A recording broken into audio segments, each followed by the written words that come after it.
Nous sommes le mardi 5 novembre 2013. Un plaisir de vous retrouver pour cette nouvelle édition d'information. Bonjour, bonsoir à tous et bienvenue. Pulsation, l'essentiel de l'actualité de la journée. À la une de l'actualité, justement, la séance d'interpellation ce mardi des ministres de la Justice, de l'Intérieur et des Affaires étrangères. Le premier sénateur de l'Artibonite qui a présenté l'exposé des motifs de l'interpellation et énuméré les dérives commises par les trois ministres concernés. Pour le sénateur François-Annick Joseph, l'administration Martelly-Lamotte est caractérisée notamment par l'irrespect de la Constitution, la banalisation et le démantèlement des institutions républicaines et la gabegie administrative. À l'ouverture de la séance, le président du Sénat, de Simon Dera, a une nouvelle fois dénoncé le refus du chef de l'État d'organiser les élections ou encore de publier dans le journal Le Moniteur les noms des juges de la Cour des comptes élus par le Grand Corps. Alors que se déroulait la séance d'interpellation, deux groupes de manifestants étaient face à face devant le Parlement, l'un pour manifester son soutien aux trois ministres et l'autre pour exiger leur renvoi.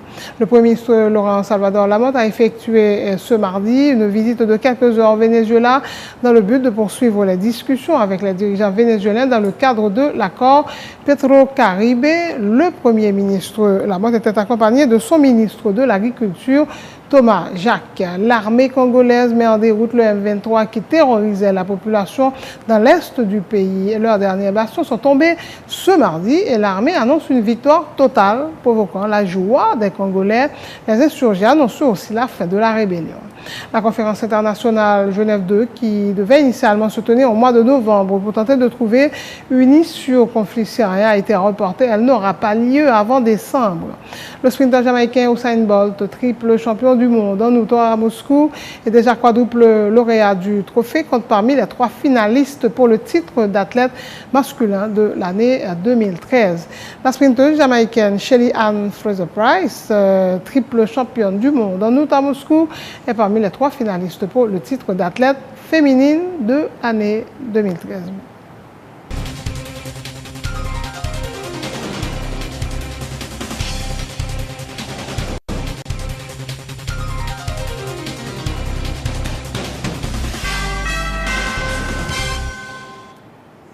Bonjour, bonsoir. En couverture de ce journal, la séance d'interpellation ce mardi des ministres de la Justice, de l'Intérieur et des Affaires étrangères. Le premier sénateur de l'Artibonite qui a présenté l'exposé des motifs de l'interpellation énuméré des dérives commises par les trois ministres concernés, soulignant toutefois que le gouvernement en bloc mérite d'être interpellé. Pour le sénateur François-Annick Joseph, l'administration Martelly-Lamotte est caractérisée notamment par l'irrespect de la Constitution, la banalisation, le démantèlement des institutions républicaines, le mépris des droits de l'homme et la gabegie administrative.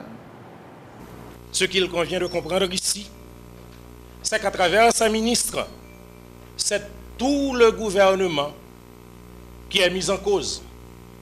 Car les faits que nous imputons à ces ministres pourraient être imputés à n'importe lequel des ministres et à tout le gouvernement. Il s'agit d'un gouvernement dont les grands axes d'action se résument en ces points. Irrespect de la Constitution et des lois de la République. Banalisation et démantèlement des institutions républicaines. Mépris des droits et libertés de la personne et des organisations. Débauche indécente avec les fonds du Trésor public masqué par le gaspillage des projets tête calée ou calée-tête. Le mensonge éhonté et la propagande malsaine et offensante. On a encore tout frais à la mémoire le mensonge du ministre de l'Éducation qui a déclaré à la presse qu'il revient d'une distribution massive de livres scolaires dans les NIP, alors qu'en fait, les directeurs d'école n'ont reçu que deux exemplaires, parfois 10, d'autres fois 25 exemplaires d'un ouvrage scolaire. La question qu'il convient de se poser maintenant sont les suivantes. Quelle correction apporter immédiatement en vue de redresser la barque nationale? Cette administration a-t-elle la volonté et les moyens nécessaires pour réaliser ce travail de correction? Même si elle avait cette volonté et ces moyens, n'est-il pas déjà trop tard? Ne devrait-elle pas tout simplement vider les lieux, céder la place à des patriotes ayant le sens de la République? Honorable président de séance, honorable membre du bureau, chers collègues sénateurs, l'unique réponse à ces interrogations est que ces ministres doivent partir, afin de signaler au gouvernement tout entier que ces ministres ne lui servent que de victimes expiatoires. Au-delà des fautes déjà trop graves reprochées à ces citoyens inconscients, c'est toute la politique gouvernementale qui devrait être sanctionnée par un vote de censure. En sanctionnant les ministres, les sénateurs redisent leur refus de cautionner la dérive du président Michel Martelly et du Premier ministre Laurent Lamothe, mis en accusation par le Sénat de la République. Souligné pour sa part le président du Grand Corps de Simon Dera à l'ouverture de la séance, prenant en exemple le refus du chef de l'État de prendre des dispositions pour l'organisation des prochaines élections, encore de publier dans le journal Le Moniteur les noms des juges de la Cour des comptes élus par le Sénat de la République conformément à la Constitution. Le Sénat de la République accueille ce mardi 5 novembre 2013 3 ministres du gouvernement interpellés par des pairs conscrits sur les faits et actes de leur administration au terme des articles 129.2, 129.3 et suivants de la Constitution. Messieurs les ministres, l'esprit qui anime les membres du Grand Corps est pétri d'ouverture et de responsabilité pour apprécier le savoir-faire et l'intégrité des grands commis de l'État dévoués à la cause de la République. Mais il est réfractaire et coercitif face à ceux d'entre vous qui ont déjà perdu la confiance de leurs collègues du gouvernement, celle des populations bafouées et qui attendent de s'écrouler sous les poids de leur propre turpitude. Le Sénat est imperturbable dans la conduite de cet exercice que tente de récupérer les méditations les moins pressenties. La séance, nous le rappelons à l'attention de tous, est prévue conformément à la Constitution et au règlement intérieur du Sénat. L'application des articles y relatifs est d'ordre public. Monsieur le ministre, les prouesses dont vous feriez montre de la défense de vos dossiers vous vaudront peut-être des palmes académiques, mais ne peuvent vous soustraire aux dispositions des articles 163 et 169 de la Constitution amendée, qui vous rendent solidairement responsable des actes du président de la République et du Premier ministre. Ces hauts dignitaires de l'État sont moralement mis en accusation par le Sénat, en attendant que la Chambre des députés en fasse le suivi de manière pratique et en application de l'article 186 de la Constitution amendée. Le Sénat dénonce et est déterminé à combattre les dérives du pouvoir en place auquel vous appartenez. Ce pouvoir à allure autocratique qui ne cesse de s'illustrer par le refus de se soumettre aux exigences de la gouvernance démocratique et par les violations de la Constitution et des lois de la République.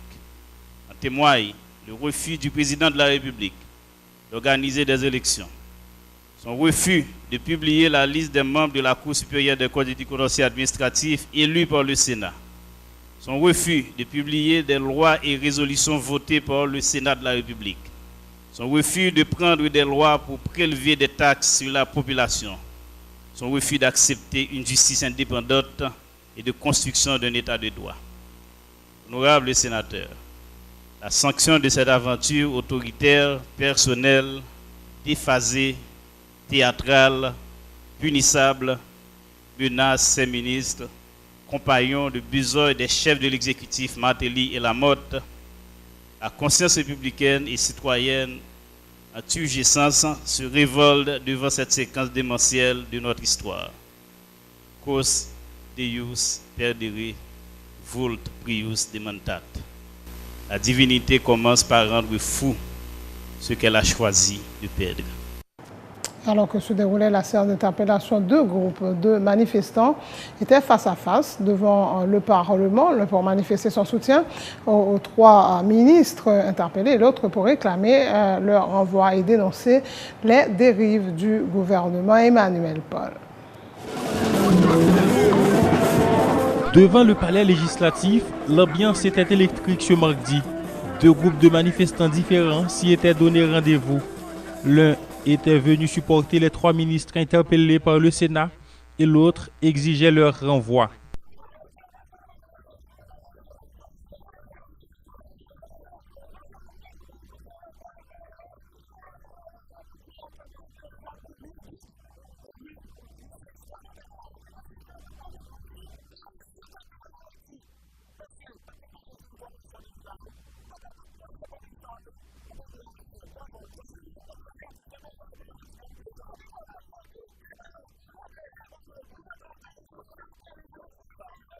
Pour les manifestants proches du pouvoir, les ministres de la Justice, de l'Intérieur et des Affaires étrangères ne sauraient être responsables des difficultés auxquelles est confronté le peuple haïtien. Ils accusent les sénateurs interpellateurs de mettre en avant leurs intérêts personnels au détriment de la collectivité.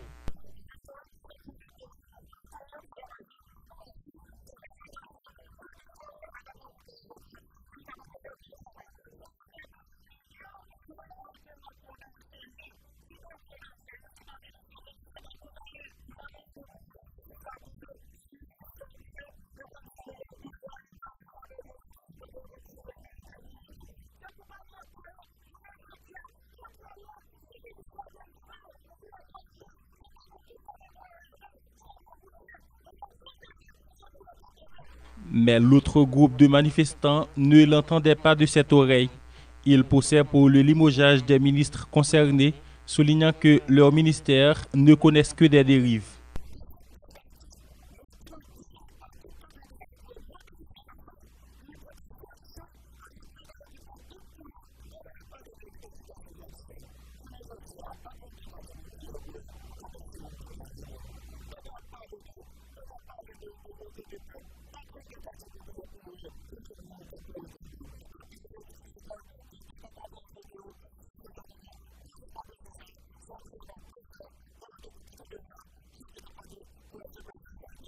Aucun incident n'a été enregistré lors de ce mouvement de protestation. Il faut dire qu'un important dispositif de sécurité a été mis en place dans les parages du Parlement alors que se déroulait la séance d'interpellation. Autre point de l'actualité, le Premier ministre Laurent Lamotte a effectué ce mardi une visite de quelques heures au Venezuela dans le but de poursuivre les discussions avec les dirigeants vénézuéliens dans le cadre de l'accord Petro-Caribe.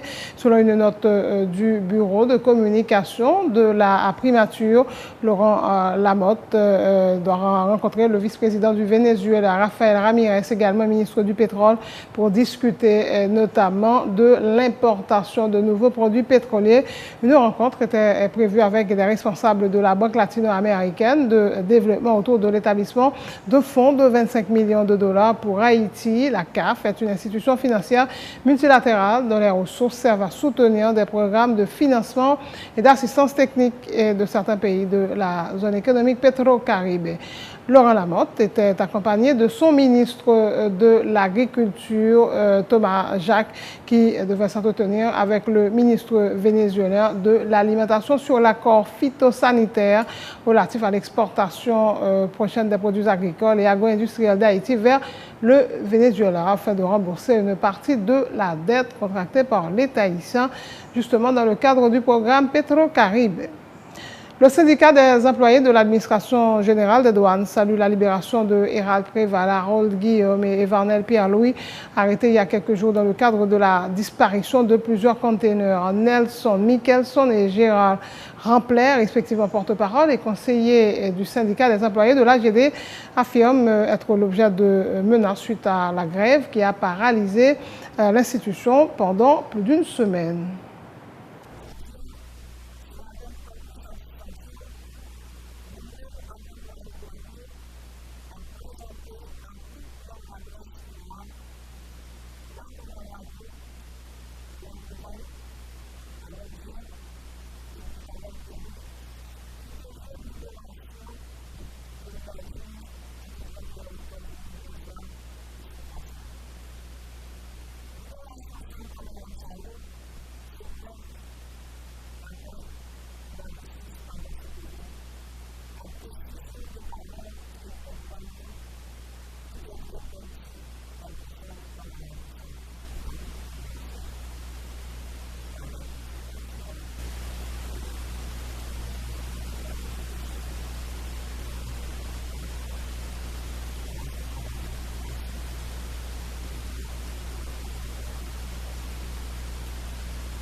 Ouverture ce mardi au ministère du Commerce d'un atelier national de 2 jours sur l'application des mesures sanitaires et phytosanitaires. Cet atelier est organisé conjointement par les ministères du Commerce et de l'Agriculture en partenariat avec l'Organisation mondiale du commerce.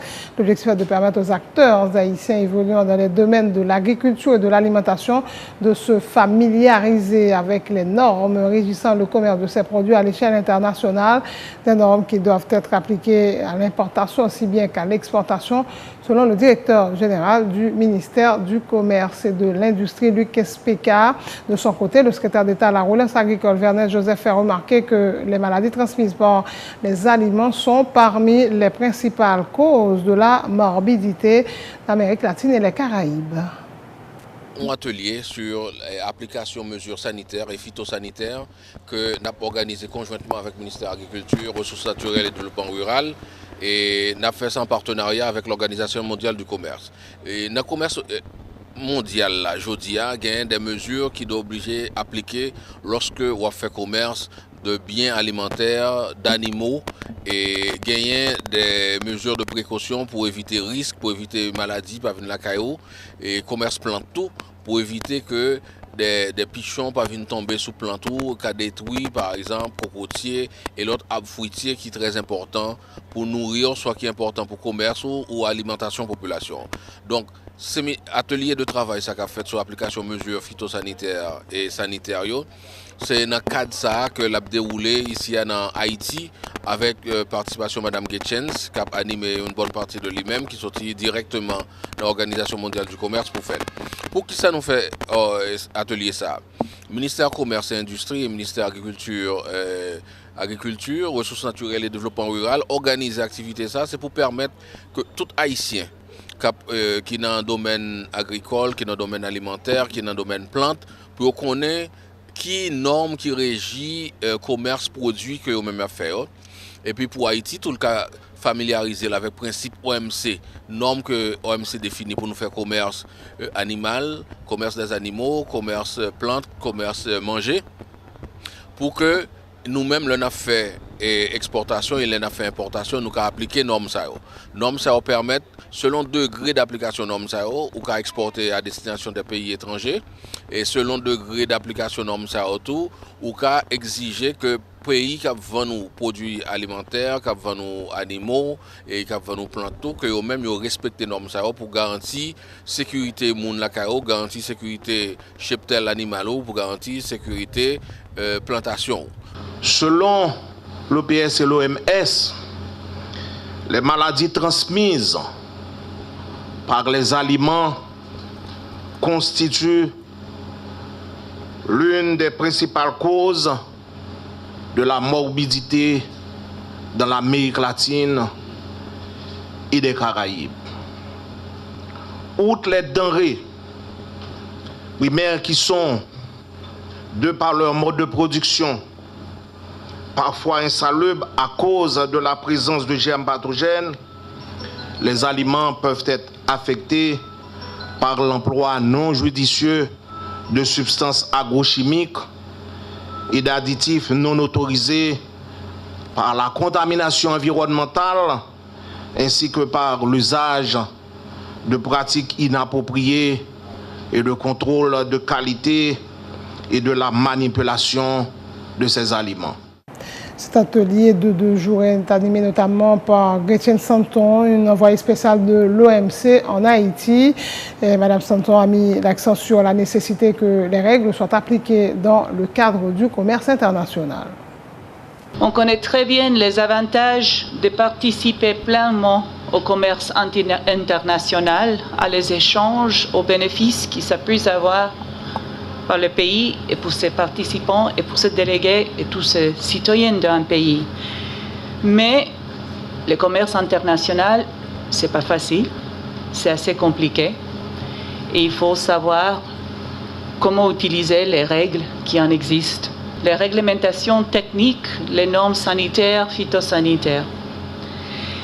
Et en même temps, on sait très bien qu'il faut pouvoir protéger la santé.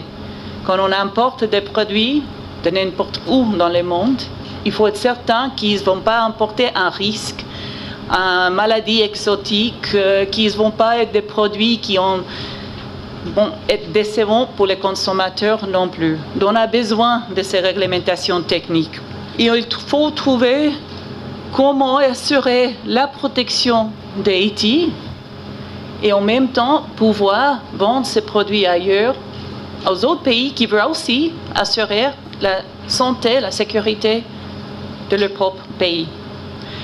Pour ça, on a 2 accords à l'OMC, l'accord sur les obstacles techniques au commerce, l'accord sur les mesures sanitaires phytosanitaires. Je vais vous inviter les prochains 2 jours à un travail très pratique, un travail très interactif. Il faudra que vous vous investissiez pour mieux connaître vos droits comme un pays membre de l'OMC et vos obligations pour pouvoir profiter le maximum d'être partie de l'OMC, de pouvoir entrer encore plus dans le commerce international très pleinement. C'est la fin de ce journal. Le rappel des titres, la séance d'interpellation ce mardi des ministres de la Justice, de l'Intérieur et des Affaires étrangères. Le premier sénateur de l'Artibonite qui a présenté l'exposé des motifs de l'interpellation a énuméré les dérives commises par les 3 ministres. Pour le sénateur François-Annick Joseph, l'administration Martelly-Lamotte est caractérisée notamment par l'irrespect de la Constitution, la banalisation et le démantèlement des institutions républicaines et la gabegie administrative. À l'ouverture de la séance, le président du Sénat, Deusseau Simon Dera, a une nouvelle fois dénoncé le refus du chef de l'État d'organiser les élections, encore de publier dans le journal Le Moniteur les noms des juges de la Cour des comptes élus par le Grand Corps. Alors que se déroulait la séance d'interpellation, 2 groupes de manifestants étaient face à face devant le Parlement, l'un pour manifester son soutien au ministre, l'autre pour exiger leur renvoi. Le Premier ministre Laurent Salvador Lamotte a effectué ce mardi une visite de quelques heures au Venezuela dans le but de poursuivre les discussions avec les dirigeants vénézuéliens dans le cadre de l'accord Petro-Caribe. Le Premier ministre Lamotte était accompagné de son ministre de l'Agriculture, Thomas Jacques. L'armée congolaise met en déroute le M23 qui terrorisait la population dans l'est du pays. Leurs derniers bastions sont tombés ce mardi et l'armée annonce une victoire totale provoquant la joie des Congolais. Les insurgés annoncent aussi la fin de la rébellion. La conférence internationale Genève qui devait initialement se tenir au mois de novembre pour tenter de trouver une issue au conflit syrien a été reportée. Elle n'aura pas lieu avant décembre. En sport, le sprinter jamaïcain Usain Bolt, triple champion du monde en août à Moscou et déjà quadruple lauréat du trophée, compte parmi les 3 finalistes pour le titre d'athlète masculin de l'année 2013. La sprinteuse jamaïcaine Shelly Ann Fraser-Price, triple championne du monde en août, toujours à Moscou, est parmi les 3 finalistes pour le titre d'athlète féminine de l'année 2013. Merci de votre attention. Bonne suite de programme sur Télé Pluriel.